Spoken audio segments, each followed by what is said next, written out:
Good evening, everyone. Mary, thank you for co-hosting. Deep bows, inexhaustible gratitude. Welcome, everyone else. We'll wait just a couple more moments to let people drift in. Adjust my screen a little.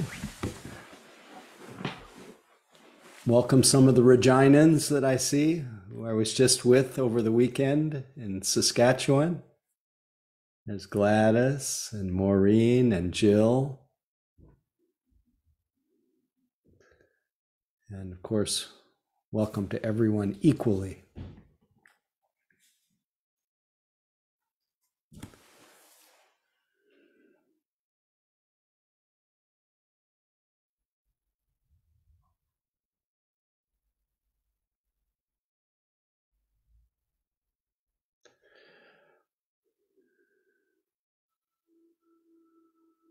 Say 10 seconds more.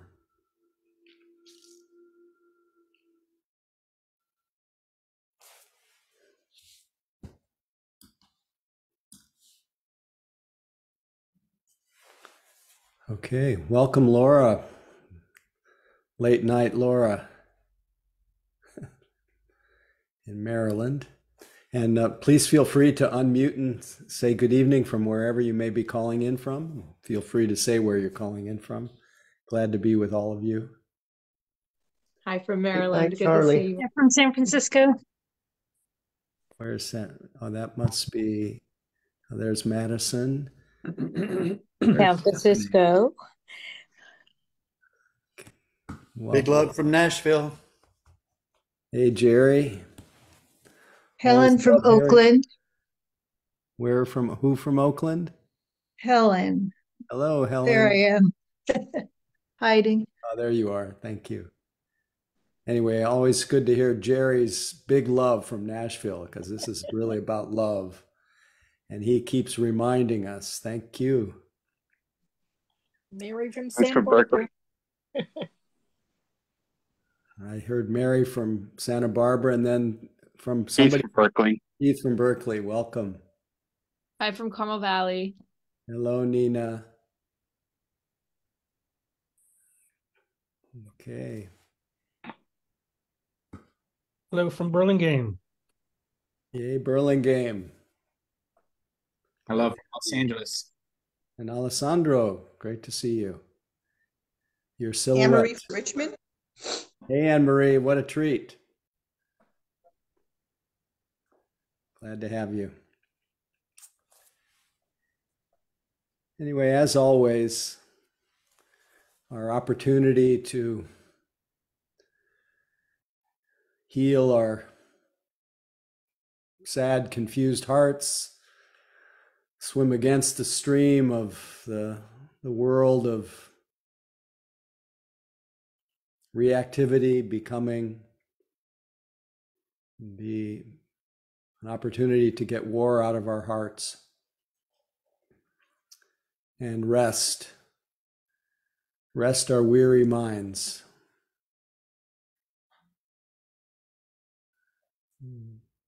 That rare opportunity that shouldn't be so rare, to release our ideas of the past and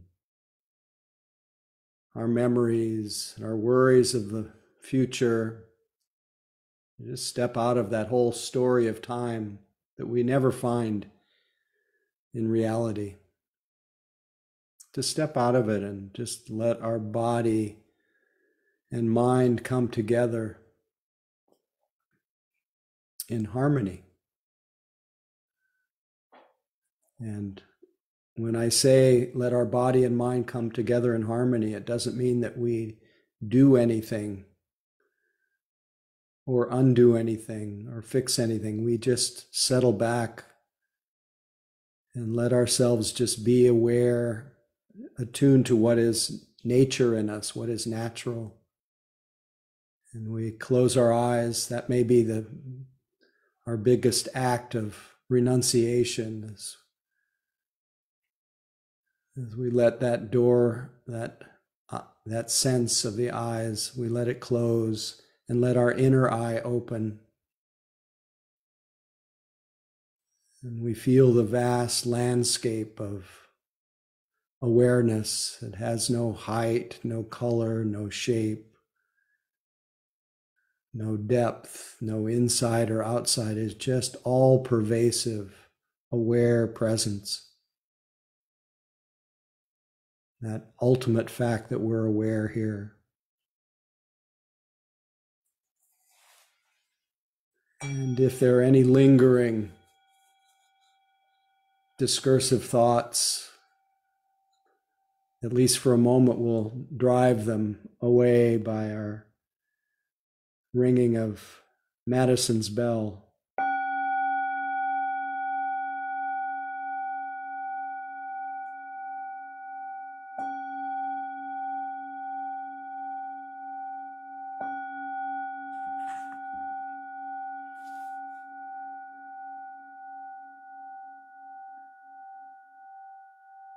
And as we empty, as the sound empties our mind of its usual preoccupations, we notice that there is behind it all quiet. And there is the sound of silence. There is the gentle stillness of our sitting body. There is that ultimate sense of being aware.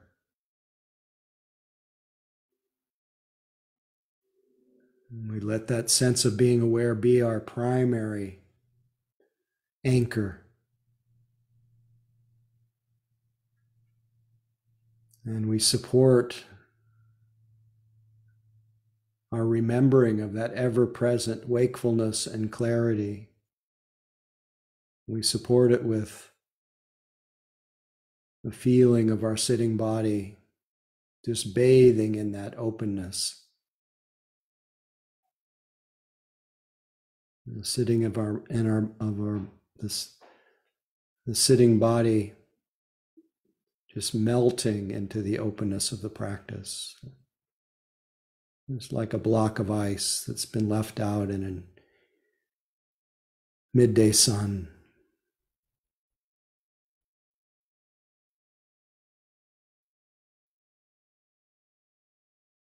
We let go to such an extent that we cannot find any dividing line between body and the vast sky-like nature of our mind. Just sameness, one taste, stillness and silence.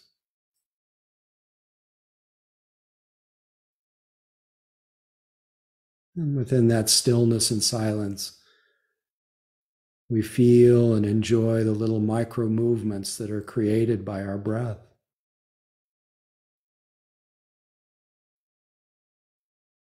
We feel and enjoy the air passing through nostrils, or the chest or belly rising and falling. A little feeling of expanding and contracting. Each little movement of sensation fortifying our aware presence, that sense of embodiment mixed with awareness. Just this being aware, just this body, just this breath.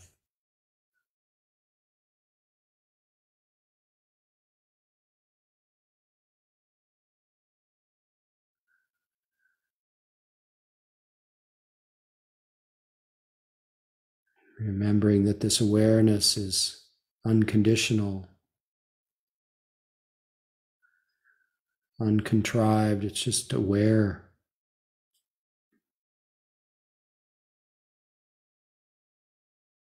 So it just receives, it reflects little movements of breathing.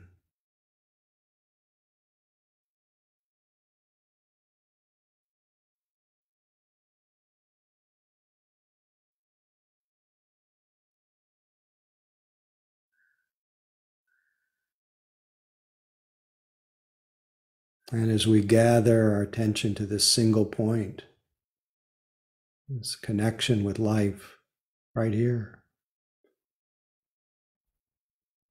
we're able to also receive all the other sense experience, the sounds, the moods, the thoughts, the images, everything welcome, coming and going in this immovable mind.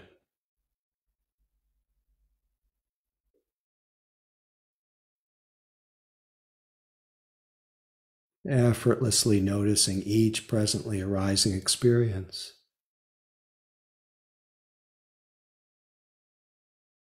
So no strain or no struggle is necessary. Just a state of being aware.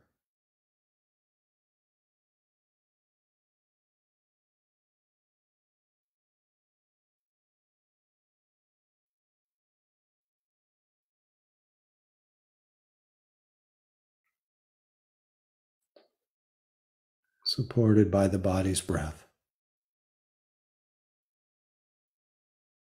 Just this breath, just this being aware, just this moment.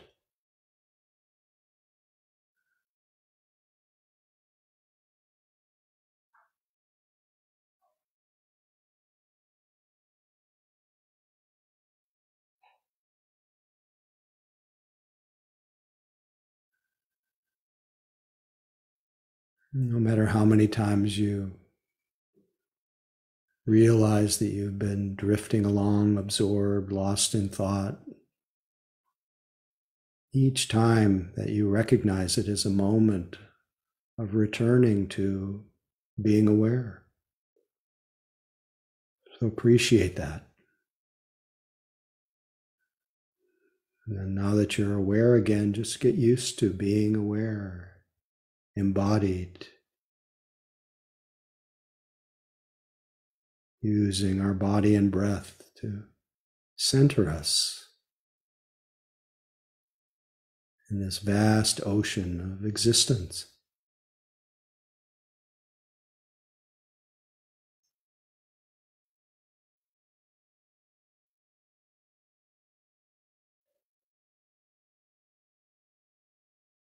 Be aware.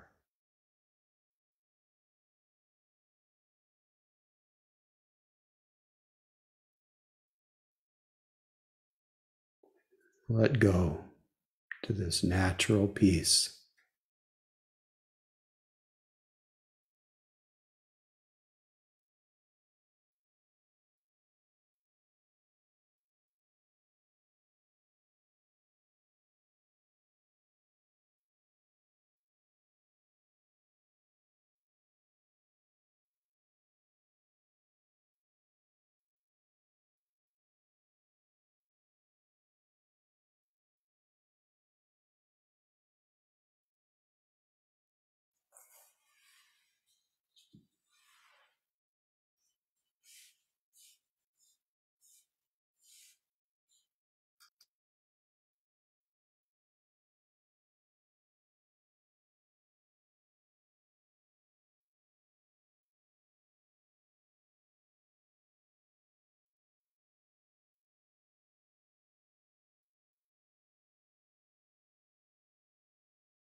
Your mind in its essence is clear, open,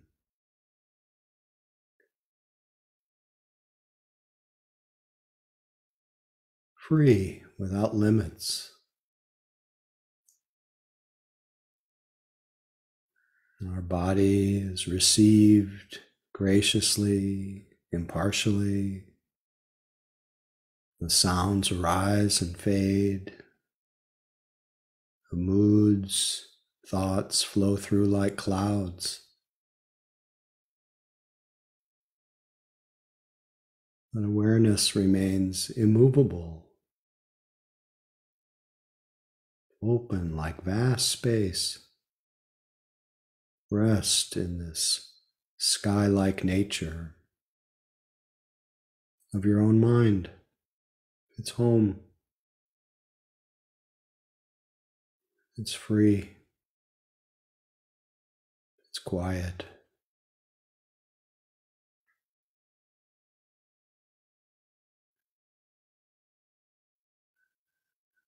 Including all the noise, all experience, but not limited by it. Rest in that sky-like nature of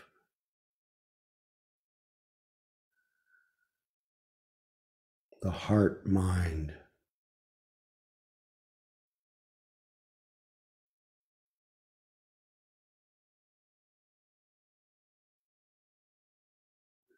Minus the words.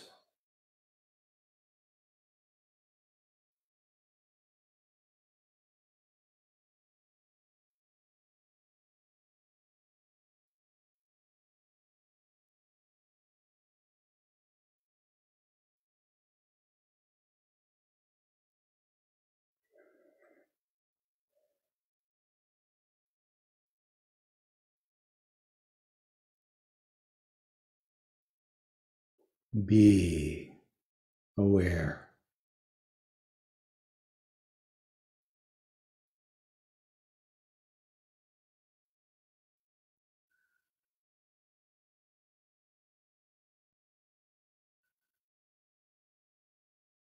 Awareness supported by our body and breath and all experiences,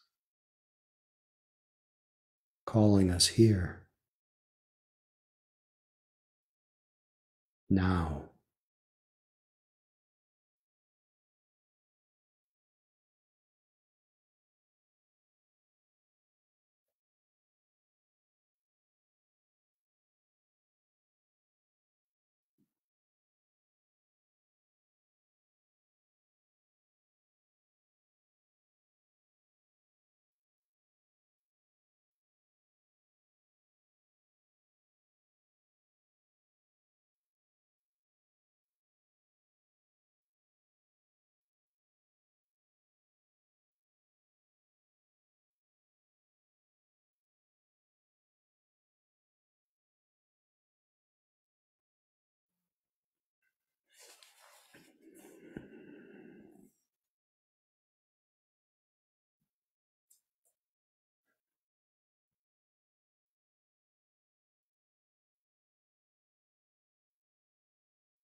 If quietness is evolving into dullness and sleep, you mindfully refresh yourself and begin again,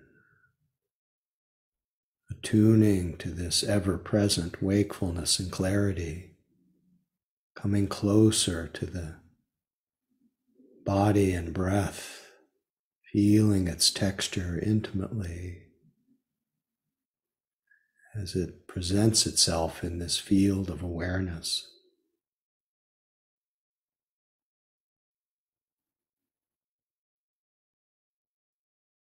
Feeling the texture of the in-breath through its duration, the out-breath, sustaining attention in the space between the breaths.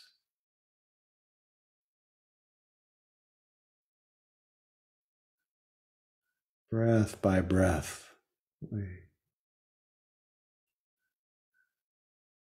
mix energetic presence with relaxation. Vast openness with a care for the details of this presently arising breath, all equal in the light of awareness, just this moment.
is their awareness right now. This is the Buddha. What are you aware of? This is the Dharma.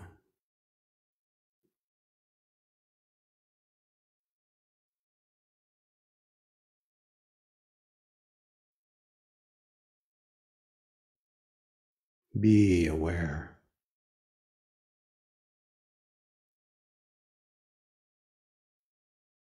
Body, breath, sounds, moods, thoughts, and images. All expressions of awareness.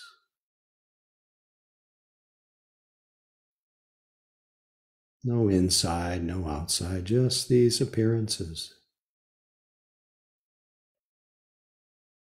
Everything welcome.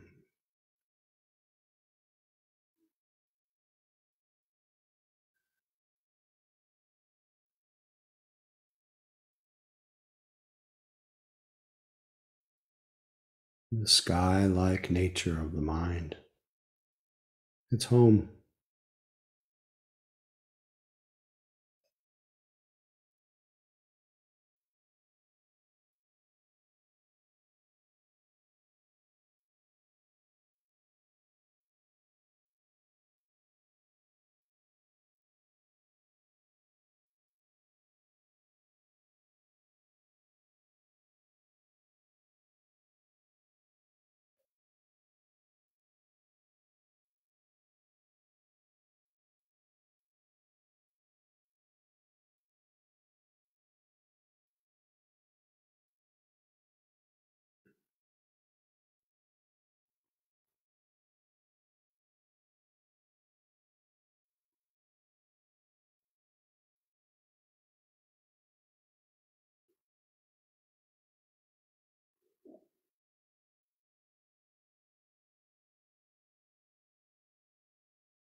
So I ask you again, is there awareness right now?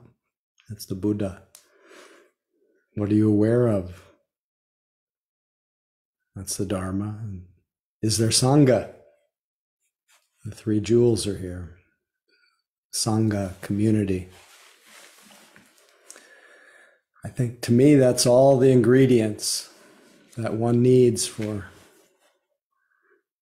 a sense of well-being, even in the midst of so much sorrow in this world. Our form of social action, tonight anyway. Anyway, really nice to sit with you and glad you're here. And I am always curious to see where you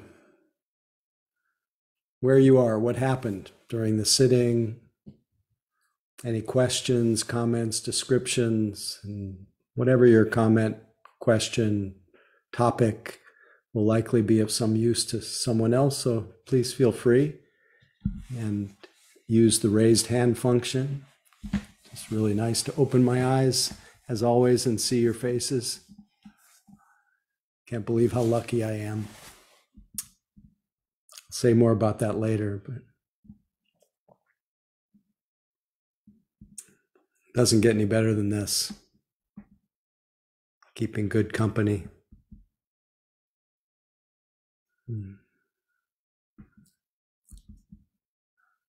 A community of relative harmlessness. Please, Alessandro, thanks for breaking the ice.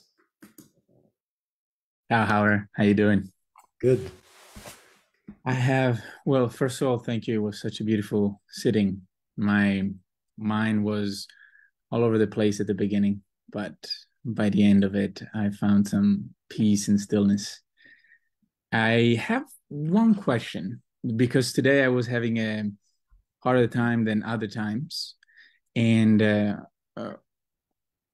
I always have a question about kindness and compassion, meaning that once we when we do the exploration and we pay attention to our experience, we have to do it in non-judgmental and kind and curious, all those qualities that can have the paying attention to it. And in that, I can bring kindness, and then from that, it's the compassion that arises by itself as a consequence of it, or I can also bring compassion to it, meaning that it's compassion something, because I always intend compassion as a response, as the possibility to respond wisely after we become mindful of something. And so I don't know, I've been questioning this difference between kindness and compassion. What do I bring and what arises by itself?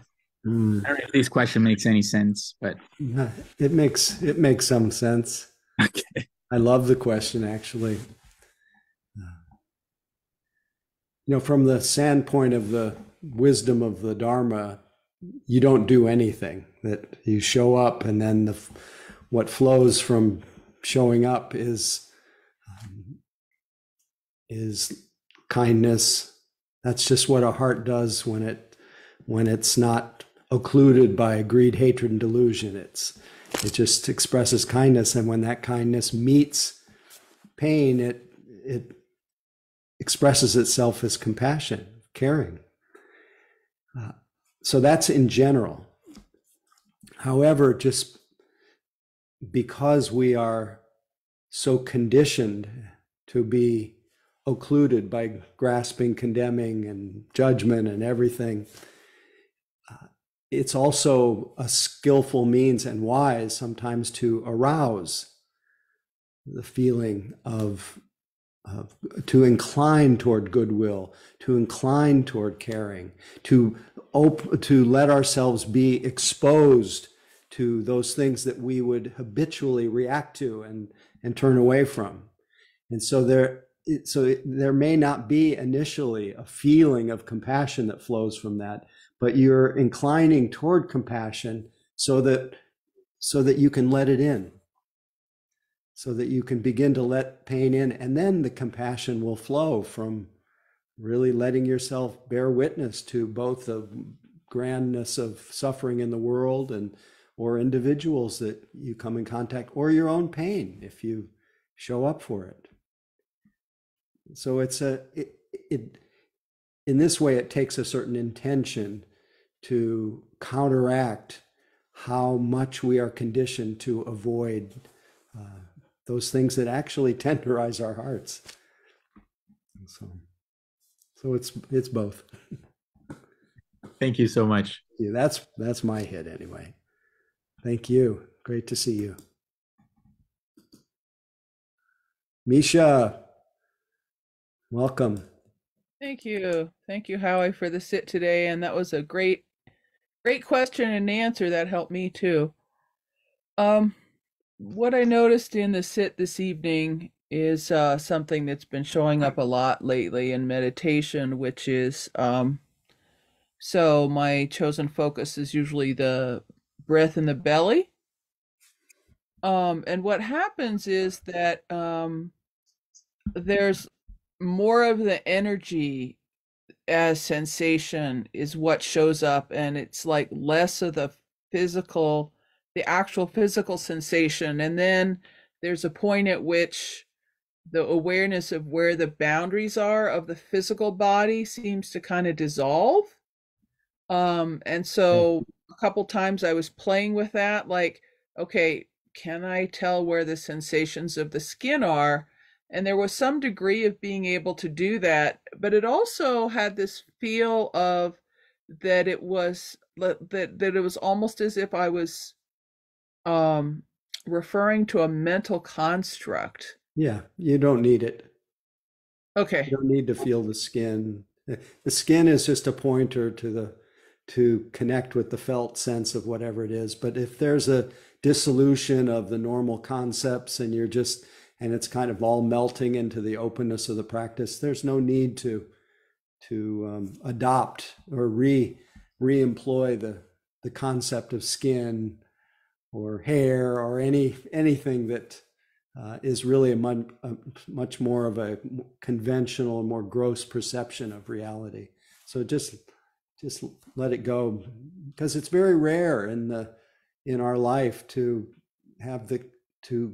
create the conditions for ourselves to move from our usual world, conventional world of concepts, which includes hair, skin, body, etc., to the reality, which is really those points of feeling or sensation that even those become so refined that they just melt into the vast quietness of things. And so we are able to see that our conventional perception isn't the whole story, that we're actually much more deeply connected with the ocean of existence and not just these separate beings apart from the flow of life that we usually think. So you don't need to call it back in unless you're having a real tendency to not be able to inhabit your body in your more conventional moments of experience. That's very helpful. Thank you. No, that's not the case. It's more, it happens more in formal practice. I mean, the shifts in how I'm experiencing life is like bleeding or whatever, more and more into like all of life, including increasingly in moments of more heavy engagement. Yes. So it's so I don't have to just be in stillness. Yeah, as long as you remember your address. Right. Still be functional. Good. Yeah, this was helpful because it feels like when this happens, if I try to reference back to, like what I was experiencing 5 minutes ago, that kind of bodily sensation thing, it has this feel like I'm reaching backwards somehow. And the sense is more like just be the ocean, right? Just exactly. be the ocean. Whatever's arising in the moment. It's like as long as I'm staying in touch with the sensation, even if it's a subtle sensation. That's right. Okay, excellent. Yeah, don't need to ever look back. Okay. Unless you're doing a kind of reflective practice, but for presently arising mindful attention, as My teacher Punjaji used to say, you need the past and thoughts to suffer. You don't need anything to be free. So when you don't have anything other than just being aware, your mind is usually pretty easy. Yeah, thank you. Yeah, that's helpful because every time I try to do that, Yeah. it just starts No feeling like bother. the mental construct is coming back. Thank you so Great. much. Pleasure. Mary, please. Hi, Howie. Yeah, I thought that was a great question and a really great, you gave a really great answer. But I was also thinking of, I studied with Roshi Kennett in the beginning, and she was a very strong personality. And I can't see you, by the way, Howie. I've lost the picture of you. I'm there. I'm here as far Then as now you're there. Okay. All right. Now you're back. And that was a special spiritual power I have.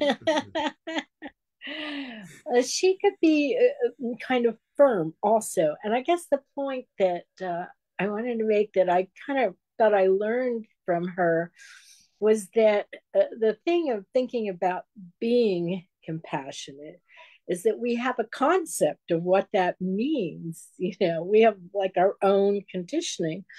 And I saw her many times be really compassionate to people by being sort of firm with them,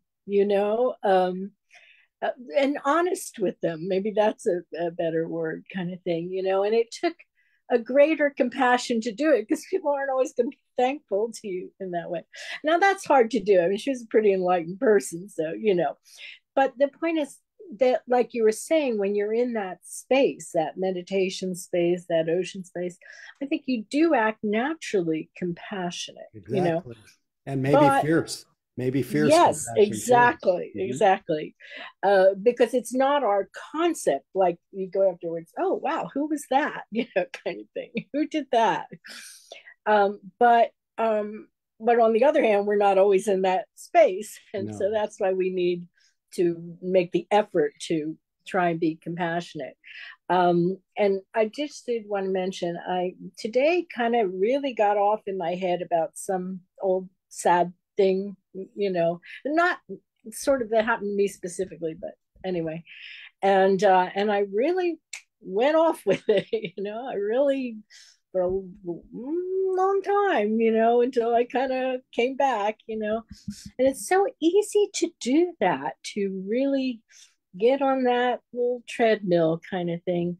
But at the same time, what you were saying, I do think sometimes we have had some griefs in our lives, most people, and sometimes that does come back up for us. And I think it is good to look at it and feel it, but not to get quite as entangled as I did.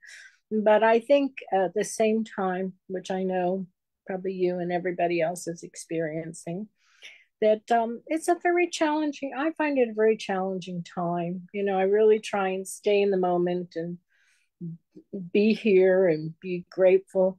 At the same time, there is so much suffering right now. It is really painful. I mean, I'm sure we all do, just really feel it terribly and feel it's a really, yes, difficult to manage at times. Exactly. And there's a beauty and importance in bearing witness and really taking it in, not hiding away. And then it's also important to step into that part of us, that place in us that is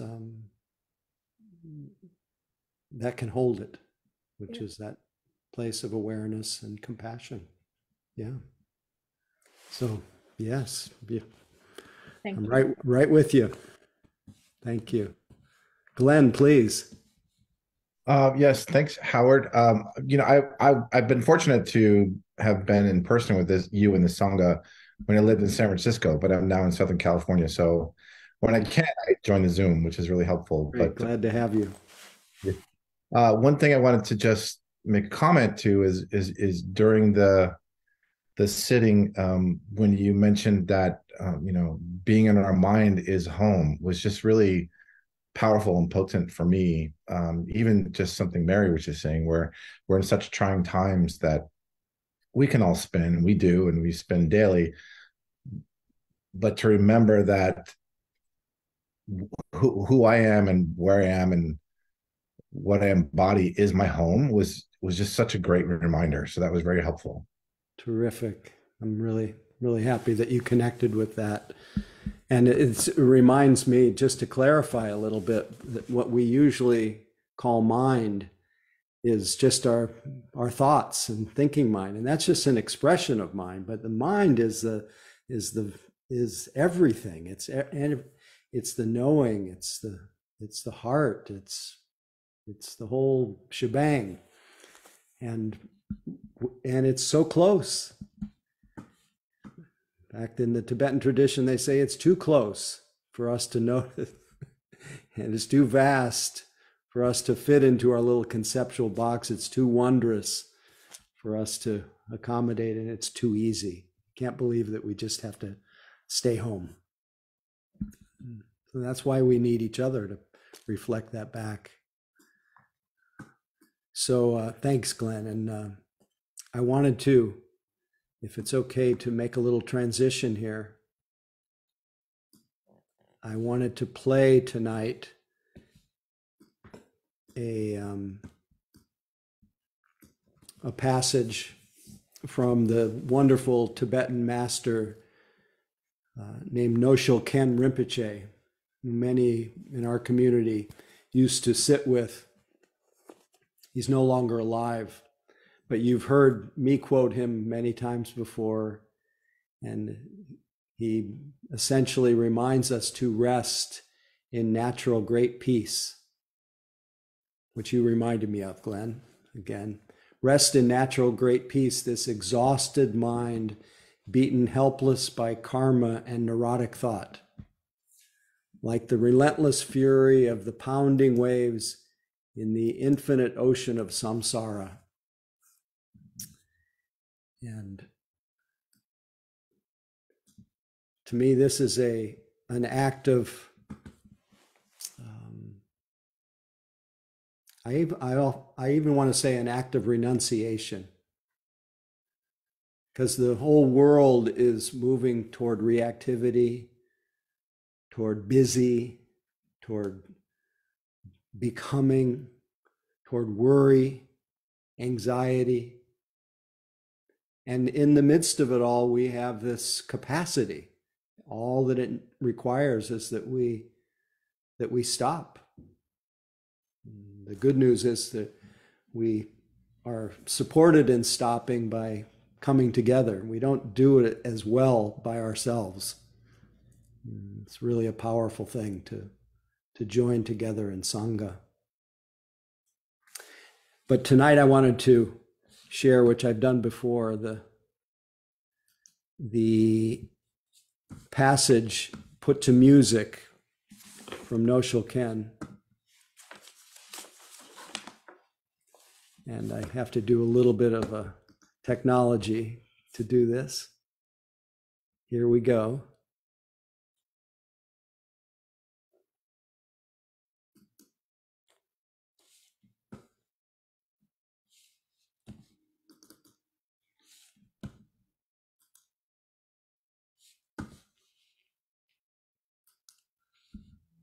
Hopefully you can hear this.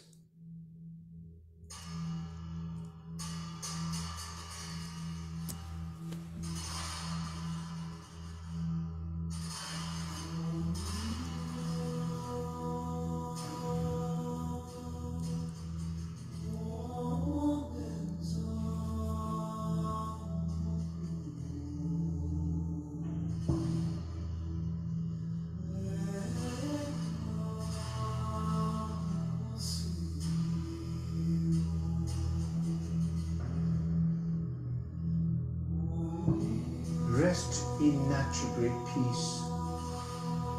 This exhausted mind, beaten helplessly by karma and neurotic thoughts, like the relentless fury of the pounding waves in the infinite ocean of samsara. Rest in natural great peace.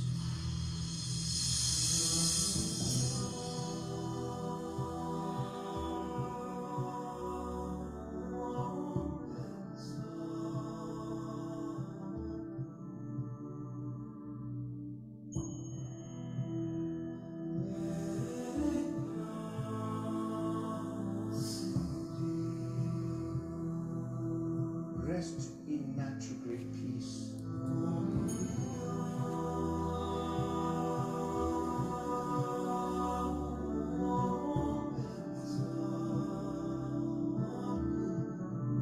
Rest in natural great peace.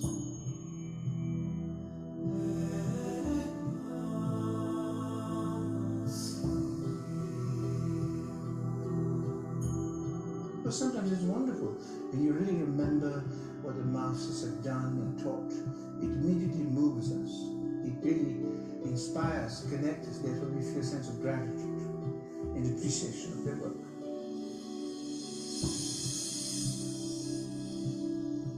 So, Rinpoche Rinpoche, in this wonderful point, he says, rest in natural great peace. This exhausted mind, beaten helplessly by karma and neurotic thoughts, like the relentless fury of the pounding waves in the infinite ocean of samsara. Rest in natural peace.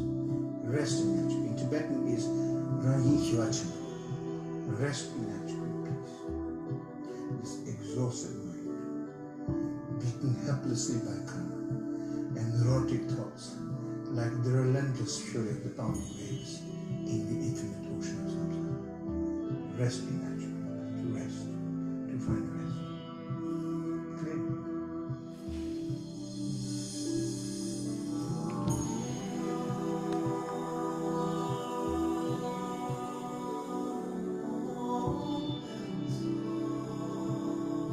Just really that finding that rest, that comfort and ease, to just to let go and just to just naturally be.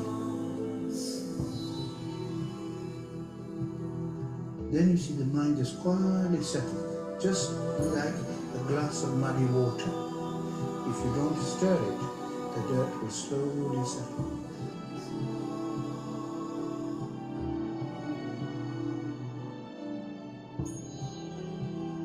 In the same manner, if you let the mind be in the spacious openness, slowly the confusion or the turbulence of thoughts and motion settles.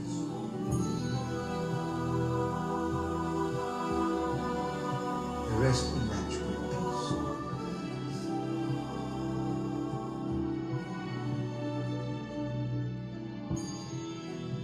Rest in natural peace. This exhausted mind, beaten helplessly by karma and neurotic thoughts, like the relentless fury of the pounding waves in the infinite ocean of samsara. Rest in natural peace. To rest, to find rest. Clear?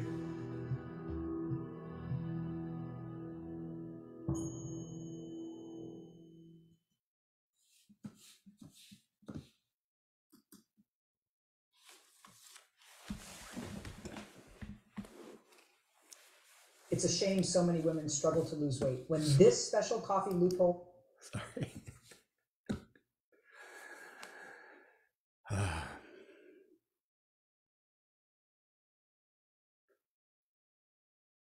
So my inspiration for sharing this was thinking about a couple Buddhist concepts today that I thought we'd spend a couple minutes with right now. It's because the Dharma, the teachings are all about how to live our lives freely, how to be well, how to be happy, how to be truly happy, not just the happiness that comes from the fleeting pleasures of our body, the fleeting pleasures of our mind, fleeting pleasures of the world, all our stuff, all our experiences, but a happiness that is unshakable, that is reliable. And that's what the Buddha realized and then spent the last 45 years of his life teaching. So in honoring of that realization and the invitation that it offers to see for ourselves whether or not the teachings are true, we practice. And all the means that we use for practice is just to be able to see with as much clarity, with as much kindness, to see our experience, our world's experience, moment to moment, to see with unvarnished eyes the state of our mind, the state of the world, and then to hopefully through direct experience, not historical, but through direct experience, our understanding shifts. We are able to see life in a different way, and then naturally, again, just as I was saying to Alessandra, naturally we express love and compassion, but also naturally we abandon the causes of stress and we naturally cultivate the causes of happiness and well-being. And in the meantime, we fertilize the soil of our mind by practicing insight, by practicing the generating of the Brahma Viharas, the divine abodes, the measurable qualities. But everything is in the spirit of seeing for ourselves and truly liberating our hearts for the benefit of ourselves, the people who live with us every day, and all beings everywhere. And what is really an essential piece, which goes completely against what seems acceptable in this world, but is a very wonderful, hopefully wonderful inspiration and stimulation in the Dharma, is the concept of samvega. If you haven't heard the word samvega, it's a really important emotion in the Buddha's teaching. And it is the emotion, or it's the feeling of initially shock and dismay and disillusionment when one sees the futility of trying to find a reliable relief in changing conditions. This is why when the Buddha,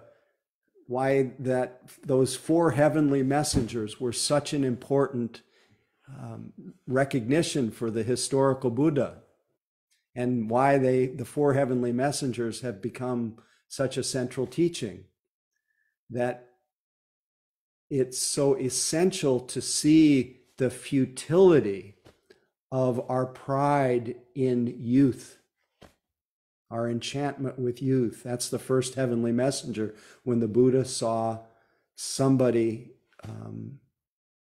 who was really old. And when he saw the futility of health in one's life, that anyone who is born at some point becomes ill, when he saw someone his own age who was quite ill, the futility of constant health just kind of blew the Buddha's mind and changed his perception. And when he saw the futility of clinging to life, or the enchantment to life, or being identified with this life, when he saw a corpse, just completely blew his mind. And he was struck by over the course of metabolizing, having seen sickness, aging, and death in a really direct way. On one hand, he saw the futility of finding, when he realized that not only was this body and mind subject to sickness, old age, and death, but everything that we tend to chase after in this life is also subject to unreliability, unsatisfactoriness. So he first really felt that disillusionment. Then he came to terms with and this is the second part of samvega, which is the attunement that we can have to our own complicity, our own tendency to try to avoid this fact of our existence. And then the third part, so the first part is the disillusionment and the shock and dismay at the futility of there being a reliable experience of happiness. And this is really encouraged in Buddha Dharma, where in the world everything tells us to ignore this fact. Everything is reminding us to stay asleep, to be like, as the Buddha described, like children playing in a house that's burning all around us. So the first part is the disillusionment, the shock and dismay. Second part is the realizing our own complicity, all the ways that we feed that tendency to not see. But then the third is this kind of determination. The third part of Samvega is the determination to find a better way, to find a way to find a reliable happiness. And that's where the fourth heavenly messenger, which is sometimes forgotten about in the conversation that we hear the four heavenly messengers and their programs on the four heavenly messengers, but we often don't pay attention to the fourth heavenly messenger, which was a renunciate, a monk, someone who by their presence and their countenance expressed a sense of peace and contentment, simplicity and renunciation, and a certain quiet, serene confidence that there's a way, that there's a way out, and that the way out is in. And that leads to the second quality, which is this serene confidence called pasana. And the two are often mixed together, samvega and pasana. It's spelled P-A-S-S-A-N-A, but it may be spelled differently when you look it up somewhere. But it's the quiet refuge that you become, that you carry when you understand that when you have found a reliable refuge in the middle of all of this. And that is a gift that you offer, that you are in the middle of this crazy,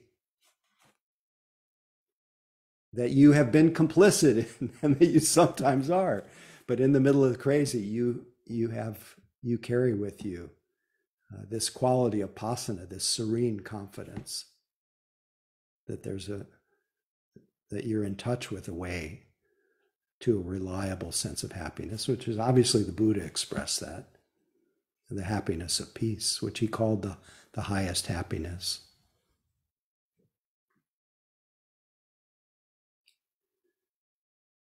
So it bears elaborating on what it actually means, what renunciation actually means,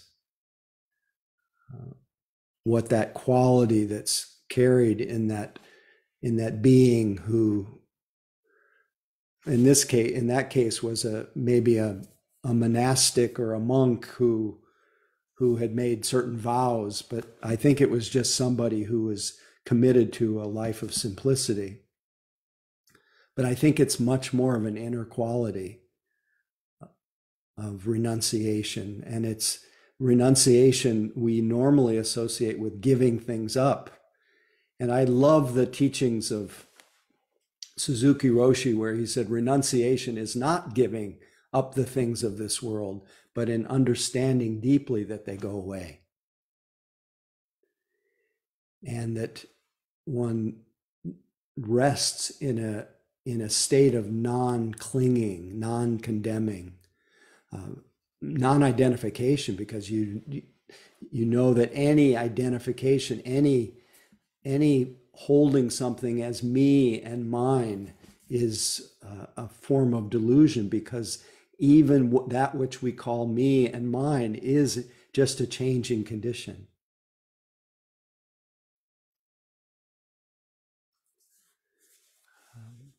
So renunciation to me is also renouncing our obsession with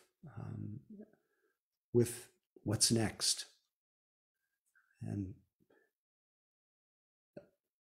renouncing our obsession with and when I say obsession, it means how much time and energy is spent associating our well-being with what happens next. How much our mind is aiming toward a future that never arrives. And letting go, just reminding ourselves that there may be in any moment, and may be useful to have a presently arising thought of future, or planning, or visioning, but not losing in that world of the imagined future, not losing a sense of aware presence, not losing a sense of now, and not losing the understanding that nothing in the future can make me more whole than I am right now. I come back again and again to the words of Nisargadatta Maharaj, who says, nothing can make you happier than you are. All search for happiness is misery, leads to more misery. The only happiness worth that name is the natural happiness of being awake, conscious.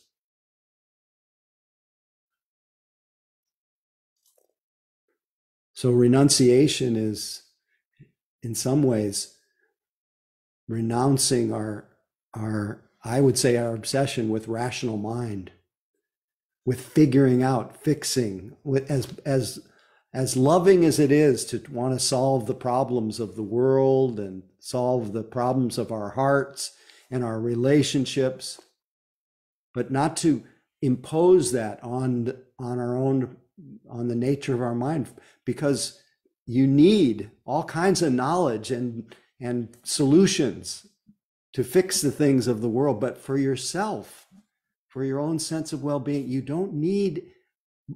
mostly don't need anything. You just need to stay put. It's sometimes said, be as you are, and don't stray away from yourself. So renouncing the causes of stress in our life. What causes stress? It's that chronic tendency to want things to be caught in wanting things to be different than the way they are, that obscures the natural happiness of being present, that keeps telling us that we can't be happy now, keeps telling us that I need something to be happy, when in fact the opposite is true. It's the absence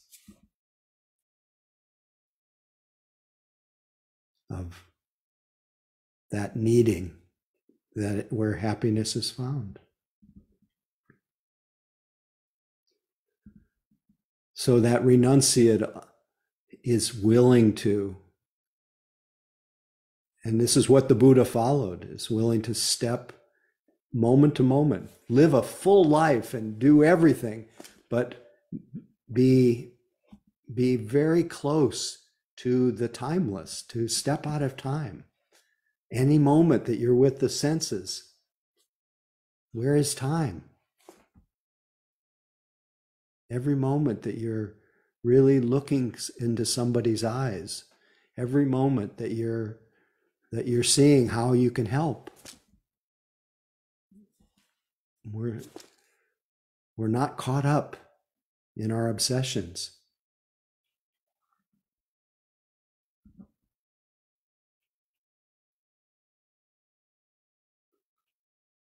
So renunciation is also giving up, in the most happy way, any view of ourself. You know, in the Mahayana school, the Avatamsaka Sutta says, having no view of self, one is always peaceful. Whenever we try it, it's pretty reliable. Having no view of self, having no idea of yourself. There's no story of you that leads closer to you. You know, all the stories, they lead away.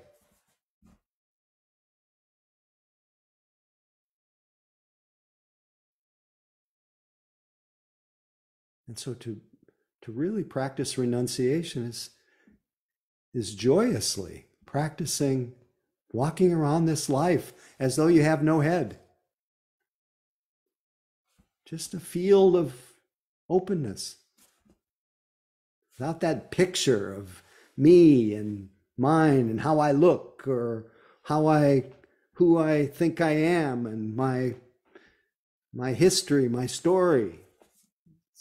Moment to moment, seeing what it's like to walk around without a view.